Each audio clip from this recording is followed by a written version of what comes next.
2025 চনত যদি আপোনালোকে ইছম কাৰ্ড বা শ্ৰমিক কাৰ্ডখন যদি বনাব বিচাৰে তো নিজৰ মোবাইলৰ পৰাই কেনেকৈ বনাব পাৰিব আৰু কি ডকুমেণ্টছ লাগিব তাৰ বিষয়ে আজি এইটো ভিডিঅ'ত মই আপোনালোকক দেখুৱাম।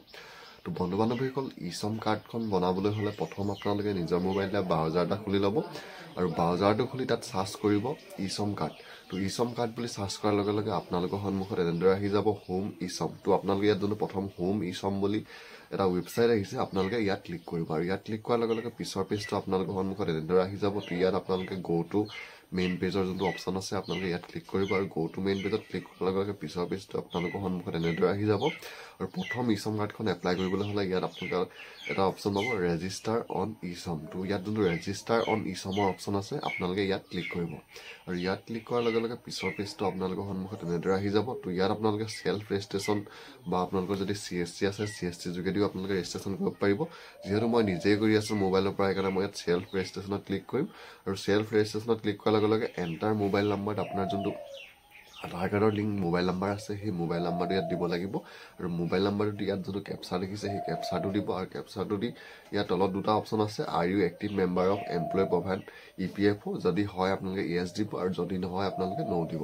তাৰপিছত হৈছে are you an active member of employ state insurance corporation ESIC।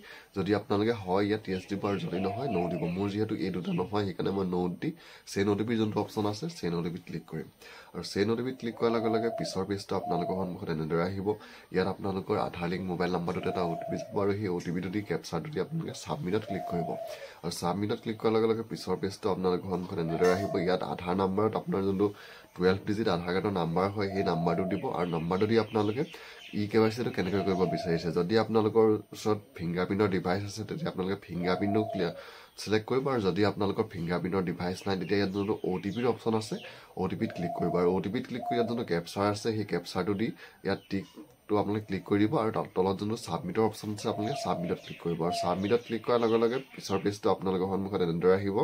ইয়াত আকৌ এটা OTP যাব আপোনালোকৰ আধাৰ KYCৰ কাৰণে। সেই OTPটো দি কেপচাৰটো দি আপোনালোকে ভেলিডেটত ক্লিক কৰিব আৰু ভেলিডেটত ক্লিক কৰাৰ লগে লগে পিছৰ পেজটো আপোনালোকৰ সন্মুখত এনেদৰে আহি যাব। তো ইয়াত যোনটো কণ্টিনিউ টু এণ্টাৰ আদাৰ ডিটেইলছৰ যোনটো অপশ্যন আছে ইয়াত ক্লিক কৰিব আৰু ইয়াত ক্লিক কৰাৰ লগে লগে আপোনালোকৰ সন্মুখত এনেদৰে এখন এপ্লিকেশ্যন ফৰ্ম আহি যাব। ইয়াত প্ৰথমতে আপোনালোকে পাৰ্চনেল ডিটেইল ইনফৰমেশ্যনটো দিব লাগিব, তাৰপিছত এড্ৰেছ, তাৰপিছত এডুকেশ্যন কোৱালিফিকেশ্যন, তাৰপিছত আহিলে অকুপেশ্যন এণ্ড স্কিল, তাৰপিছত আহিলে বেংক ডিটেইলছ।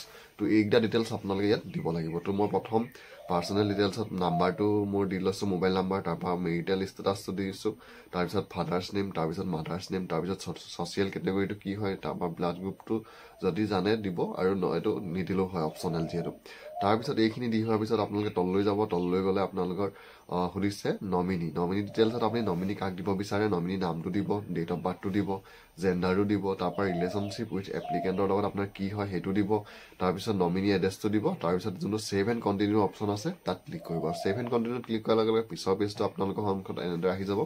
তো ইয়াত প্ৰথম আপোনালোকে যোনটো ষ্টেট হয় ষ্টেটটো চিলেক্ট কৰিব, তাৰপৰা আপোনাৰ ডিষ্ট্ৰিক্টটো চিলেক্ট কৰিব, তাৰপিছত কাৰেণ্ট এড্ৰেছ ৰুৰেল নে আৰ্বন আপোনালোকে সেইটো চিলেক্ট কৰিব লাগিব আৰু সেইটো চিলেক্ট কৰি ইয়াত আপোনালোকে আপোনাৰ এড্ৰেছটো দিব আৰু ইয়াতো আপোনালোকৰ ষ্টেট, ডিষ্ট্ৰিক্ট নেম, তাৰপৰা আপোনাৰ ভিলেজ নেম, পিনক'ড, এই সকলোবিলাক আপোনালোকে দিব লাগিব। তো এই সকলোবিলাক দি হোৱাৰ পিছত আপোনালোকৰ ইয়াত যোনটো ছেভ এণ্ড ইয়াৰ পিছত ইয়াত সুধিছে আপোনালোকৰ ইয়াত জেগাডোখৰত থকা কিমান দিন হ'ল। তো আপোনালোকে বয়সটো হিচাপত আপোনালোকে ইয়াত এইটো চিলেক্ট কৰি দি দিব আৰু তাৰপিছত যোনটো ছেভ এণ্ড কণ্টিনিউ অপশ্যন আছে তাত ক্লিক কৰিব আৰু ছেভ এণ্ড কণ্টিনিউত ক্লিক কৰাৰ লগে লগে পিছৰ পেজটো আপোনালোকৰ সন্মুখত এনেদৰে আহিব। ইয়াত সুধিছে এডুকেশ্যন কোৱালিফিকেশ্যন। তো এডুকেশ্যন কোৱালিফিকেশ্যনত আপোনাৰ পঢ়াটো কিমানলৈকে হয় সেইটো আপোনালোকে ইয়াত দিব লাগিব। তাৰপিছত মন্থলি ইনকাম, তো মন্থলি ইনকামটো আপোনালোকৰ কিমান হয় সেইটো ইয়াত আপোনালোকে চিলেক্ট কৰি ছেভ এণ্ড কণ্টিনিউ যোনটো অপশ্যন আছে ইয়াত ক্লিক কৰিব আৰু ছেভ এণ্ড কণ্টিনিউত ক্লিক কৰাৰ লগে লগে পিছৰ পেজটো আপোনালোকৰ সন্মুখত এনেদৰে আহি যাব।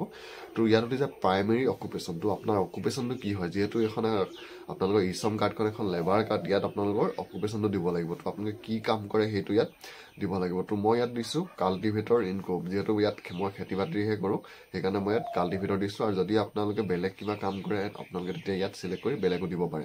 তাৰপিছত working experience in primary occupation, কিমান দিনৰ পৰা এই কামটোৰ লগত জড়িত হৈ আছে আপোনালোকে সেইটো ইয়াত দিব লাগিব। আপোনালোকৰ বয়সটো হিচাপত সেইটো ইয়াত চিলেক্ট কৰি দি দিব আৰু তাৰপিছত ইয়াত যোনটো ছেভ এণ্ড নেক্সটৰ অপশ্যন আছে ছেভ এণ্ড নেক্সটত ক্লিক কৰিব আৰু ছেভ এণ্ড নেক্সটত ক্লিক কৰাৰ লগে লগে লাষ্টত পেজটো আহি গৈছে আপোনালোকে ইয়াত বেংক একাউণ্ট ডিটেইলছ। তো বেংক একাউণ্ট ডিটেইলছত ইয়াত প্ৰথম আহিছে বেংক চিটিং উইথ আধাৰ। ইয়াত যিহেতু মোৰ বেংক একাউণ্টটো আধাৰ লগত লিংক হৈ আছে সেইকাৰণে ইয়াত য়েছ আহি গৈছে। তাৰপৰা বেংক একাউণ্ট নাম্বাৰত আপোনাৰ যোনটো বেংক একাউণ্ট নাম্বাৰ হয় সেই নাম্বাৰটো দিব। কনফাৰ্ম বেংক একাউণ্ট নাম্বাৰত আকৌ আপোনালোকে বেংক একাউণ্ট নাম্বাৰটো দিব। একাউণ্ট হোল্ডাৰ নেমত একাউণ্ট হোল্ডাৰ নেমটো দিব। লুক আপ ফৰ IFSC কোডত আপোনাৰ যোনটো IFSC কোড হয় বেংকৰ সেই IFSC কোডটো দিব।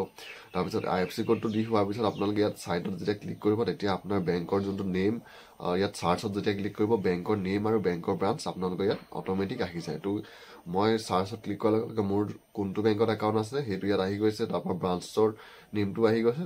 তো মই এতিয়া ইয়াত ছেভ এণ্ড কণ্টিনিউ যোনটো অপশ্যন আছে ইয়াত ক্লিক কৰিম। আৰু ছেভ এণ্ড কণ্টিনিউ ক্লিক কৰাৰ লগে লগে আপোনাৰ যোনখন এপ্লিকেশ্যন ফৰ্ম হয় সেইখন প্ৰিভিউ কৰিবলৈ এবাৰ আহিব।